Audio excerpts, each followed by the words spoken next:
ನಾನು ಡೈರೆಕ್ಷನ್ ಕೊಟ್ಟಿದ್ದೀನಿ ನಮ್ಮ ಡಿಸಿಗಳಿಗೆ.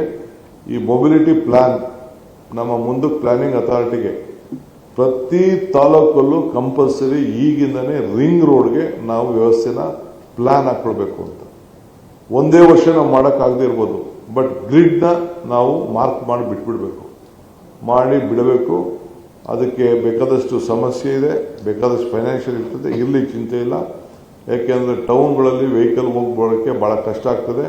ಸೊ ಅದಕ್ಕೆ ಎಲ್ಲ ಟೌನ್ ಹೆಡ್ ಕ್ವಾರ್ಟರ್ಸು, ಡಿಸ್ಟಿಕ್ ಹೆಡ್ ಕ್ವಾರ್ಟರ್ಸ್ಗಳಿಗೆ ಒಂದು ರಿಂಗ್ ರೋಡನ್ನು ಕಂಪಲ್ಸರಿ ಇಡಬೇಕು. ಆಗ ಟೌನು ಕೂಡ ಬೆಳೀತದೆ, ಮಾರ್ಕೆಟ್ ಕೂಡ ಜಾಸ್ತಿ ಆಗ್ತದೆ, ಅವರ ಆಸ್ತಿ ಬೆಲೆಗಳು ಜಾಸ್ತಿ ಆಗ್ತದೆ.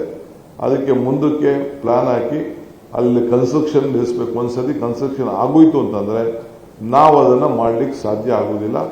ಸೊ ಅದಕ್ಕೆ ತಾಲೂಕಿನ ಎಲ್ಲ ಹೆಡ್ ಕ್ವಾರ್ಟರ್ಸು, ಡಿಸ್ಟಿಕ್ ಹೆಡ್ ಕ್ವಾರ್ಟರ್ಸಲ್ಲಿ ಕಂಪಲ್ಸರಿ ರಿಂಗ್ ರೋಡ್ ಮಾಡಲಿಕ್ಕೆ ನೀವು ಗ್ರಿಡ್ನ ತಯಾರು ಮಾಡಿ ಅಂತೇಳಿ, ಅದಕ್ಕೆ ನಾನು ಲೋಕಲ್ ಬಾಡಿ ಏನು ನಮ್ಮ ಪ್ಲಾನಿಂಗ್ ಅಥಾರಿಟಿಗಳಿದೆ, ನಮ್ಮ ಬೆಂಗಳೂರು ನಮ್ಮ ಡೆವಲಪ್ಮೆಂಟ್ ಅಥಾರಿಟಿಗಳಿದೆ, ಅವ್ರಿಗೆ ನಾನು ಮಾರ್ಗದರ್ಶನವನ್ನು ಕೊಟ್ಟಿದ್ದೇನೆ.